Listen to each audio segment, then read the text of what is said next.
Hi, this is part of a series of videos on creating queries for the Advanced ECDL test using Access 2007. Okay, this time we're going to have a look at doing self-joins. This is a classic example of using a self-join. We've got a worker here with their name and surname, and each worker has got their own unique ID. We've also got a manager ID for each person, and the manager is held within the same table. So here the manager for Rachel Anderson is Brian Colbert. So have a look at a query. For the test you'd be presented with a query that had already been half started. And here we've got the workers table, and the workers table has been added for a second time, and because it's added a second time we've got an underscore and 1 to make that table name unique. And we've already got a couple of fields added here. Now, first of all, we'll need to create a join. So this manager field is where the manager ID was held. So if I click and drag over to here, that's going to create a join.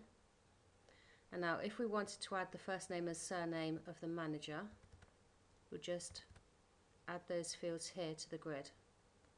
And if I have a look and see what's happened, it's shown that Brian Colbert is actually the manager of Rachel Anderson, which is what we wanted.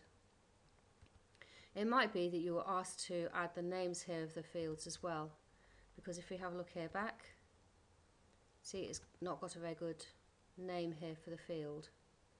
So if we make that something more logical, we might call it here manager, and the important thing here is that you have to add a colon, else it's just not going to work. And here again in front of that I'll add manager surname and the colon. Now let's run that and have a look. And now that looks just dandy.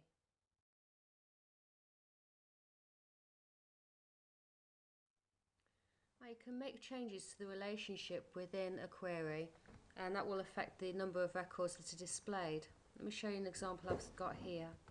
If I have a look at the design of this query, this is showing the store ID and the address of that store, along with the names of everyone that work there.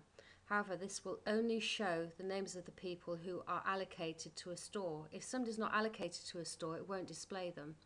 I'll show you this here. If I run it and go to the end, see we've got 45 staff there, and everyone is allocated to a store. There's nobody with a blank store.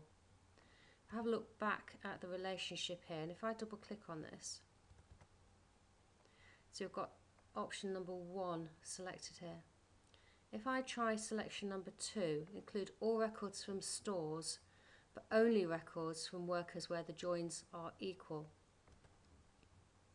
and run that again. So that's not made any change at all, because every store had got somebody working at them. If I change it the other way, however, and change it to number 3 and run it again, you see there were some people that had got no store against them.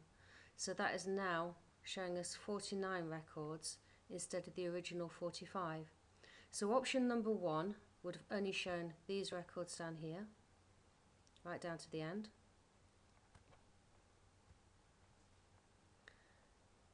Option number 2 would have shown all of the stores, whether there was somebody working at them at all. It's not very often though that you get a store with nobody working at them at all, unless I guess they've only just been built. And option number 3 was showing us all of the people, whether they were allocated to a store or not. So that's the change we'd need to make under this question. All I need to do now is save it and close it, and that question's finished.